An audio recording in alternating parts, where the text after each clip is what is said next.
Hey, sixth graders, I am just going to walk you through your volume practice worksheet that we will be working on today. So on the first page, it says that you need to read the volume of each liquid below, then record your responses in the boxes.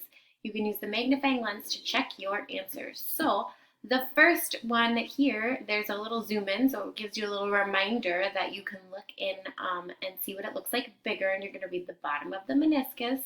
To find out what the volume of the liquid is, you're going to type your answer here, and then you're going to read the second one and the third one and type your answers. You can click on the magnifying glass to move it over to check your answer. Okay, so that is going to be the first page there. On the second page, you're going to read volume number 1, volume number 2, and volume number 3.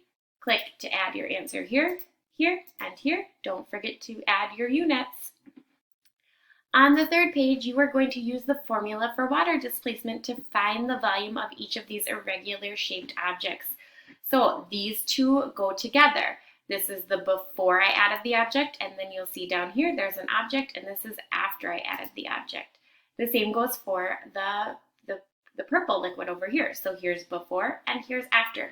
So you need to find the volume of these irregular shaped objects, so this rock, and these 3 marbles, and you're going to add your answer in this box and this box. Don't forget your unit.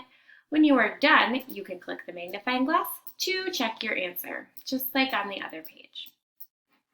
On the next page, you are going to use the formula for volume to find the volume of these 2 boxes. So you're going to find the volume, you're going to click and add your answer here, find the volume here, click and add your answer. Don't forget your unit. And then on the last page, you are going to do all 3 things one more time. Okay, this is where we're going to double check for understanding, and this is where we're going to look to see to make sure that you understand everything that we've learned today.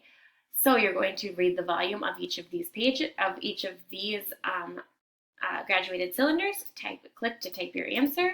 Don't forget the unit. These are all in milliliters. And then you're going to find the volume of this rock by reading the 2 here and click to add your answer. And you're going to find the volume of these 2 objects, and you're going to click to add your answer.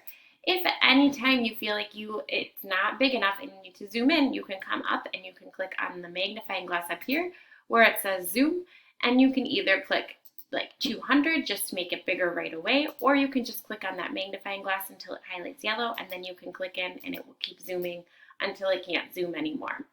Then when you're all done zooming and you want it to be back normal, you're going to click back up here and you can click fit, or you can click 50%. Kind of depends on what kind of view you want. Okay, remember to make sure that every single box is full. 1, 2, 3, 4, 5, 6, 7 on this page, okay? When you are all done, then you can go back to Schoology and hit submit. If you have any questions, you can go up to the message button and send a message to your teacher, and we will get back to you as quickly as we can. All right, have a great day. Bye.